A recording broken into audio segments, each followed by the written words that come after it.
Hello, my little wordlings. I haven't done a long video in a while, so I am here, of course I forgot where I put it, to review the selected short fiction of Lisa Moore.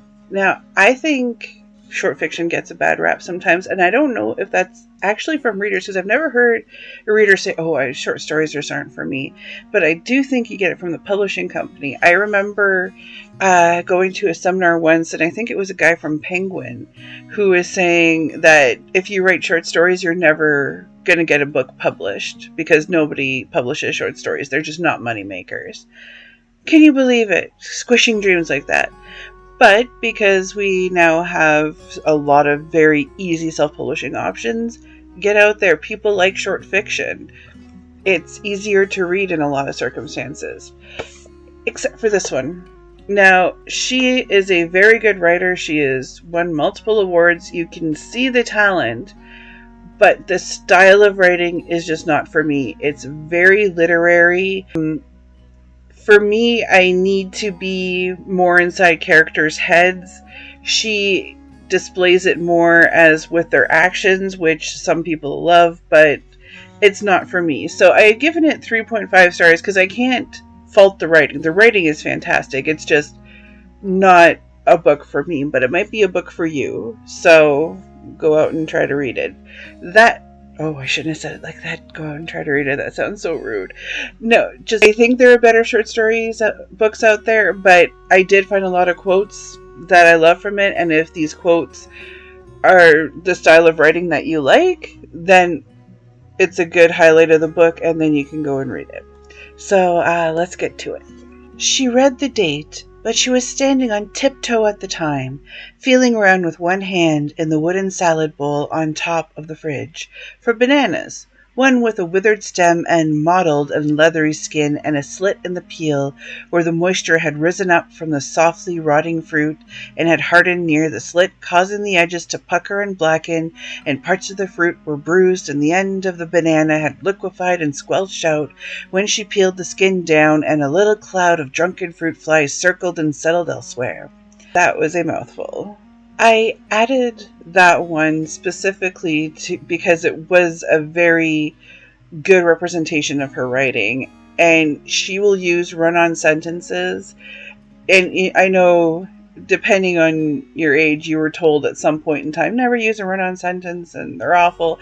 But in the right circumstances in writing, they can be great because they give that sense of panic that the character is feeling. In this case, they're trying to find something, and all they're finding is a whole lot of nothing, but the worst kind of nothing, moldy bananas. So I think it has its place in writing if you use it right. I do actually think she uses it right. I can't. When I'm writing and I reread what I write, if it's a run-on sentence, it drives me up the wall, and I think it's more because it doesn't fit with my style of writing. But don't be scared to use it if you want to convey a sense of panic or urgency. It mushed in her fingers, and she caught it on the side of her hand, and it was smoked, and it had eyes, and there was the fibrous bone or fin that had a hairy texture and subtle crunch, and she thanked him with all she had in her. I ruined the last part. I was doing so well. I don't remember what she was talking about, but I think it was a cooked fish. She makes it sound disgusting. And that's what I loved about this, is she's acting grateful for it, but you can tell that this is not something that she wants to be holding. So you don't need to have the character say it all the time. You can just go with the descriptions of what is in her hand. They're not good words. They're words that make you feel uncomfortable, so you can feel uncomfortable with the character. She had a Marxist approach to the whole thing. Love isn't a commodity. A wife is a whore. Only real whores are more honest about it and have more fun. Marriage is a business contract, whereby women sell men exclusive sex rights, allowing the male to control the means of reproduction in exchange for financial security. Romantic love is a corrupt notion that leads ultimately to death by excruciating boredom. I am fucking this up a lot today, sorry.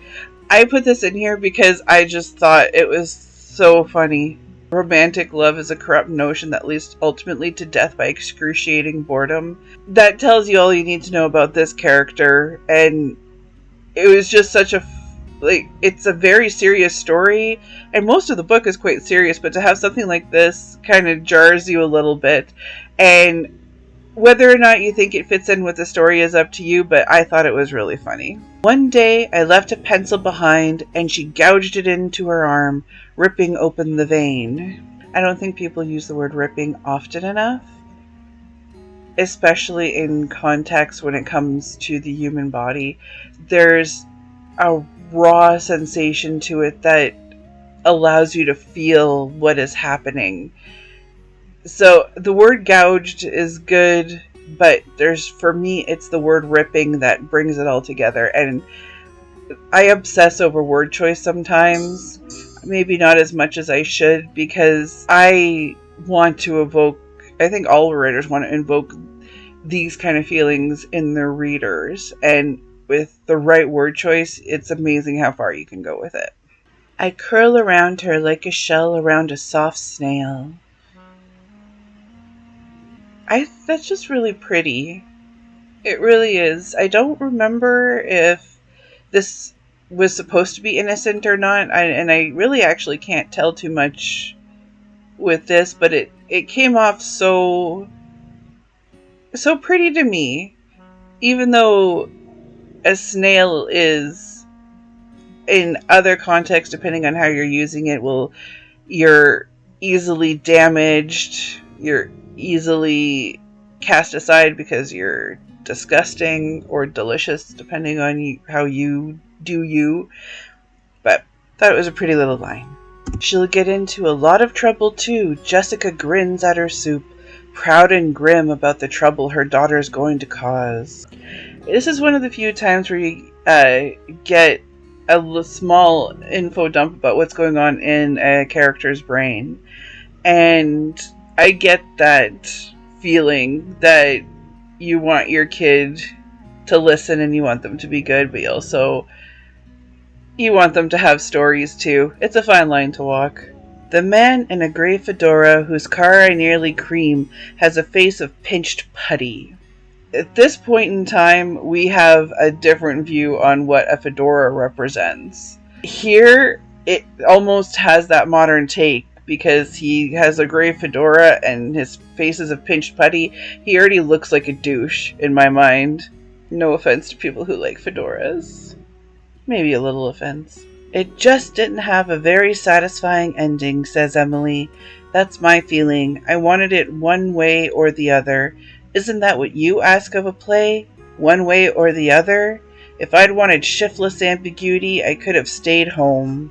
I have no way to prove this, but that line almost feels like a review that someone might have given her, or a review she read about another work of art, because I don't know, some people want shiftless ambiguity. It's why William S. Burroughs had such a long career, is it not? This is what you see out the window. Hideous icicles, a row of fangs. What a beautiful way to create atmosphere. Most of the time when you read about icicles, they have a beauty, but when you see them as nefarious or see them as something that's out to get you, especially when they start falling, like, they're awful things.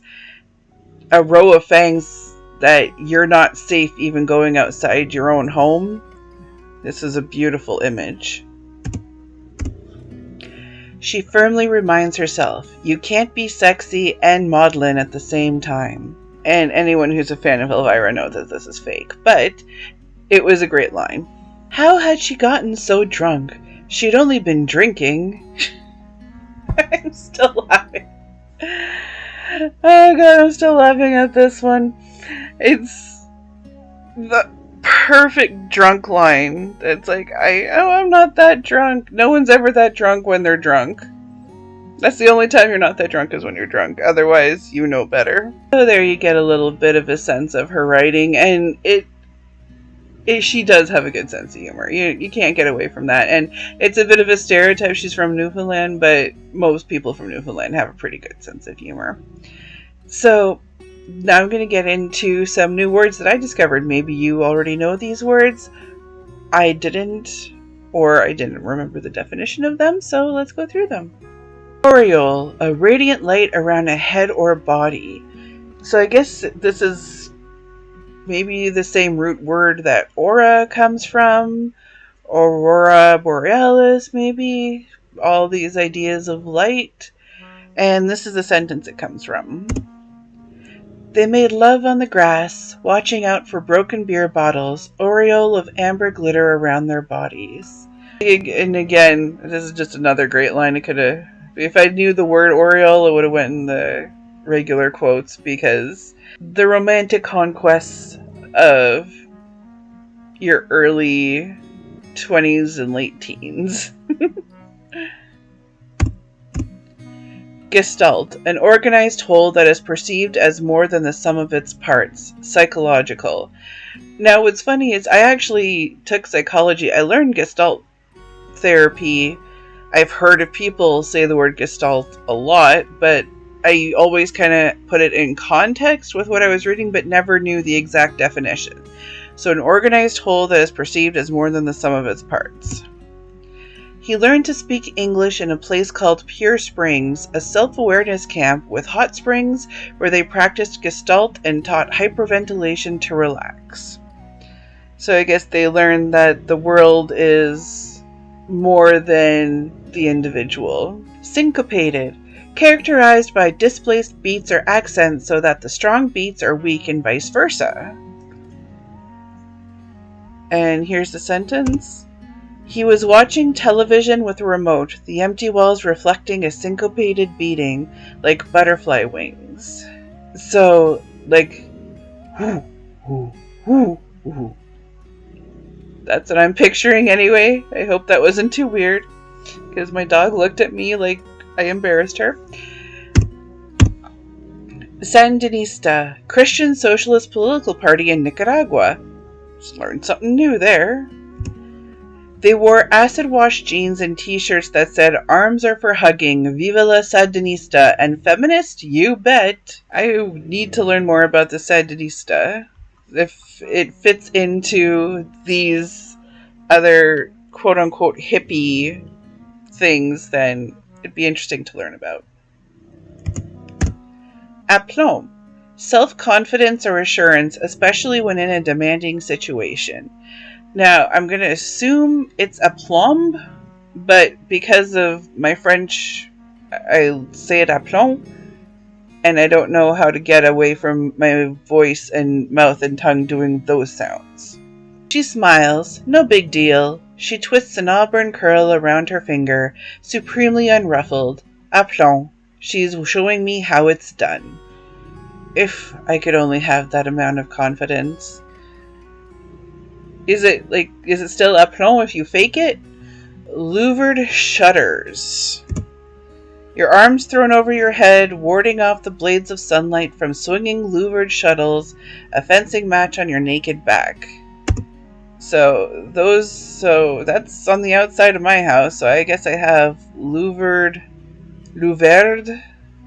I don't fucking know. I know they're ugly on my house, so.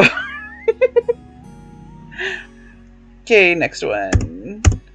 Apocalypta, Finnish symphonic metal band from Helsinki. Someone in another part of the house turns on some music. Apocalypta plays Metallica by 4 cellos, so loud the ornaments on the Christmas tree vibrate. And this is a picture of them, and I did listen to some of their music, and holy shit is it ever good. I did that in the book I'm writing now. I added the name of a band here and there, or a writer here and there, just so, I don't know, it's fun to learn about things this way. Nascent, just coming into existence and beginning to display signs of future potential. The first time I saw him, my sin tingled with an ascent of what would come. For some reason, this line reeks of 1990s, and I don't know how to explain that. Swarthy, dark-skinned. He's short compared to Lyle. His skin is swarthy. Now, again, this is another word I'd heard before, swarthy, but I guess I pictured someone who was like one of those slimy guys with like the slick back hair and the shades. Like, that's what I always pictured. I didn't know it. And I guess maybe it's from the idea of like a surfer dude, so the dark skin makes sense. But I don't know. I'm taking it as dark skinned as tanned. I don't know if it means or if it's a racial connotation. I have no idea. But in my mind, it's a douchey surfer. When I was looking up the word, I didn't see any clarifications on it. Not that I looked that far deep into it. Like, I didn't go through a Reddit thread or anything. I just went through Merriam-Webster and dictionary.com. So, yeah, I didn't see anything very, what's the word I'm looking for? I didn't see anything more qualifying to help with the image in my head. Unbidden, arising without conscious effort. When he comes, I think, unbidden, of something that I've heard about tuna, that if they die while panicking, you can taste the fear in their flesh.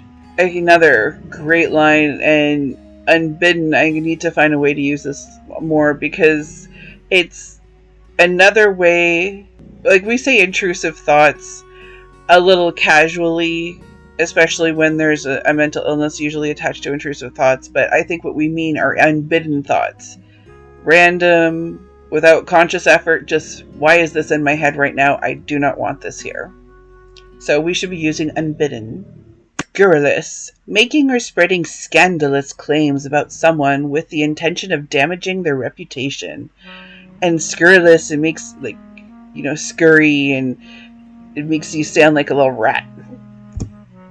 It wasn't sweet, nor was it scurrilous. That was anticlimactic. Creosote, a dark brown oil distilled from coal tar and used as a wood preservative. I think creosote is the right pronunciation. He inches his back down the creosote timber of the wharf with his feet jammed against the yacht. Creosote is a very beautiful descriptive word. Was it necessary in this context because it almost throws off the cadence of the sentence?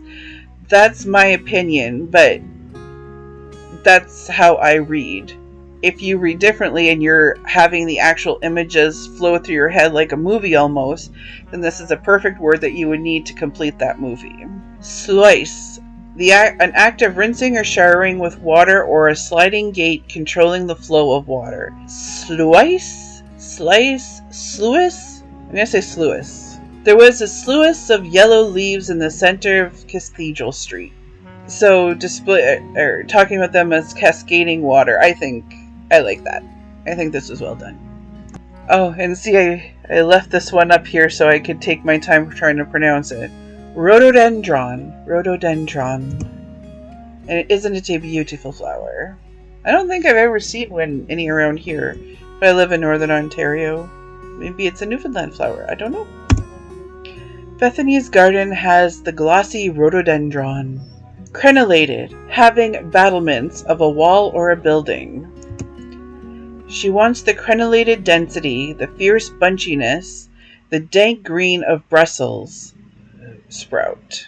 That was hard to read. I apologize, but I don't have much to say about this one, just that I learned a new word.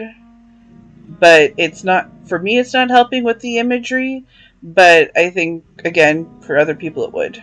Liniment, a liquid or semi-liquid preparation that is applied to the skin as a counter-irritant.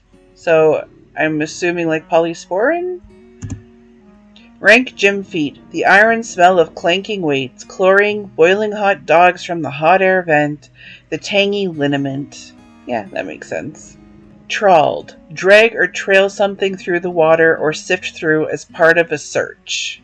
I've heard of a trawler. I didn't realize trawled would be, I guess, what a trawler does. Goes through the water, so makes sense. She loved being dredged out of sleep, trawled into the bedroom. I actually really like that. Because when you get into a good sleep, sometimes it does feel like you're just drowning and someone is pulling you out, whether you like it or not. Tilly hat. So, in my mind, a Tilly hat is, I know this is bad, but it's an Australian hat. Especially Frank Harvey with his flamboyant tie and Dave Hogan who drives to Florida in a Tilly hat. Very fashionable. Chroma keyed, filming actors and objects in front of a flat screen of a single color, aka green screen. So I didn't know this had a word, but it means it's chroma keyed. And who is I Am? A fairy in a CBC Christmas special. Once when she was 14, they chroma keyed her so she floated over a frozen lake, pointed toes wiggling, to touch down beside an ice fishing folk singer who grabbed up by his guitar to play a carol. And if you're Canadian and you're old, you'll know. All I picture is Fred Penner as the guy who's playing the guitar on the CBC Christmas special. Reiku, a kind of lead-gaze Japanese earthenware. Raku? I'm going to say Reiku. She'd taken all kinds of lessons. Reiku, clay animation, Spanish, watercolor painting. Yeah, I would like to take all those too. I think I'd be the same though. I take, a year of classes and know just enough to do it half-assed every time I want to do it. Carom, strike and rebound. You must carom like the silver balls in a pinball machine, spitting sparks with each wall your forehead smacks. Is it Karom or Kareem? So careening would be like going all over the place. This is a little more specificity to it. It's you're striking and then laws of physics. Anyway, you know what I mean. You guys are smarter than me. Anyway, I hope you enjoyed that review. Got a good taste of her style of writing, and I hope you learned something new with me too.